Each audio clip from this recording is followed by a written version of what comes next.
किसी ने बड़े कमाल की बात कही है कि इस दुनिया में कई बार जिस पर हम आंख बंद करके भरोसा करते हैं, एक दिन वही हमारी आंखें खोल देता है। नमस्ते, मैं हूं आरजे कार्तिक। एक बड़ी छोटी सी कहानी है। घर की घंटी बजी तो जाकर के मनोज ने सुबह सुबह दरवाजा खोला और देखा कि सामने गांव के मास्टर साहब और मास्टरनी जी खड़े हुए थे। उनके हाथ में बैग भी था।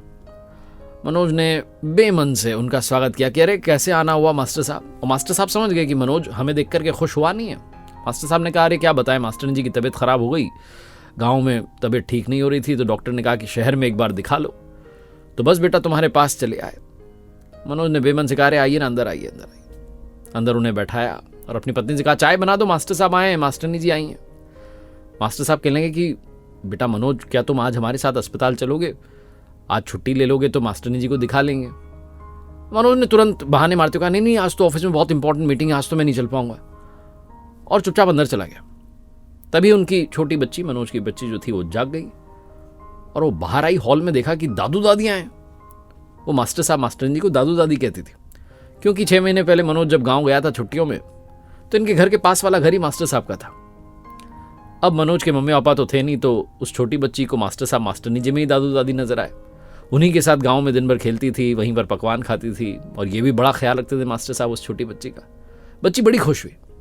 तभी मनोज की वाइफ आई और बच्ची को खींच करके अंदर ले गई कि चलो चुपचाप, स्कूल नहीं जाना तुम्हें, मस्ती करती रहती हो। मास्टर साहब समझ गए कि घर में माहौल तनाव भरा है और हमें देख करके खुश हुए नहीं है।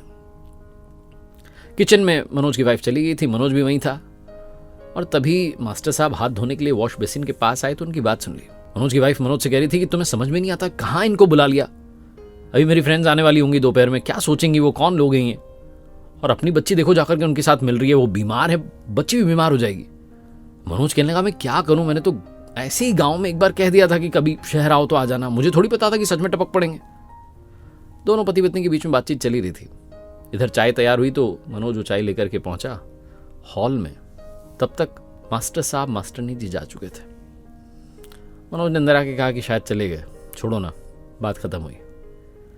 अब ये दोनों बुजुर्ग लोग अनजान शहर में रिक्शा करके अस्पताल तक पहुंचे। अस्पताल में ढूंढ रहे थे कहीं डॉक्टर से मुलाकात हो जाए तो दिखा लें, और मास्टर साहब अंदर ही अंदर दुखी हो रहे थे कि जिस मनोज पर इतना भरोसा किया, जिसके नाम पर हम यहाँ शहर चले आए, वो तो ऐसे बिहेव कर रहा है। मास्टरनी जी को कुछ बताया नहीं था, बस चुपचाप चले आए थे, लेकिन मास्टरनी जी समझ चुकी थी कि मनोज ज्यादा खुश हुआ नहीं। तभी इनके पास में एक व्यक्ति आता है और कहता है मास्टर साहब पहचाना, आपने मुझे बचपन में पढ़ाया था। मास्टर साहब चश्मा ठीक करते बोले हाँ हाँ बिल्कुल, तुम्हारा चेहरा जाना पहचाना लग रहा है। तो बताने लगा कि अरे मैं कुलदीप, वो गांव में मेरे पिताजी साफ सफाई का काम करते थे और मुझे स्कूल में आता देख करके लोग चिढ़ते थे, तो फिर आप मुझे अलग से पढ़ाने आते थे। मास्टर साहब ने कहा हाँ हाँ, तुम्हारे स्कूल आने से गाँव वालों को दिक्कत थी ना, तो मैं तुम्हें 1 घंटे अलग से घर जा करके पढ़ाता था ताकि तुम पढ़ लिख लो। कुलदीप कहने लगा हाँ मेरी यहाँ पर नौकरी लग गई है, ज़्यादा बड़ी नौकरी तो नहीं है, लेकिन यहाँ पर काम करता हूँ और मेरी डॉक्टर से जान पहचान है। आपका कैसे आना हुआ? तो मास्टर साहब ने बताया कि मास्टर जी को दिखाना है। वो कुलदीप लेकर के गया बड़े डॉक्टर के पास। डॉक्टर साहब ने बड़े अच्छे से जांच की, देखा, दवाइयाँ लिखी, और कुलदीप ने कहा आपको गांव नहीं जाना है, 2-4 दिन आप यहीं रुको मेरे यहाँ पर, चलो मैं आपको लेके चलता हूँ। और हॉस्पिटल में सबको बताते हुए जा रहा था कि मेरे गाँव वाले आए हैं, मेरे घर वाले आए हैं, मम्मी पापा आए हैं, उनको लेके जा रहा हूँ। मास्टर साहब जो निसंतान थे, उस दिन उनकी आंखों में आंसू थे कि कुलदीप के रूप में बेटा मिल गया। और एक मनोज था जिस पर इतना भरोसा किया और जिसके भरोसे पर गांव से अनजान शहर में आ गए, वो हमें देख करके ही दुखी हो गया। बहुत छोटी सी कहानी है, लेकिन आज के टाइम में इमोशंस की इंपॉर्टेंस को बताती है। हम में से बहुत सारे लोग इमोशंस से दूर होते जा रहे हैं। अपनी लाइफ में भावनाओं को जिंदा रखिए, क्योंकि जिंदगी भावनाओं से ही होती है।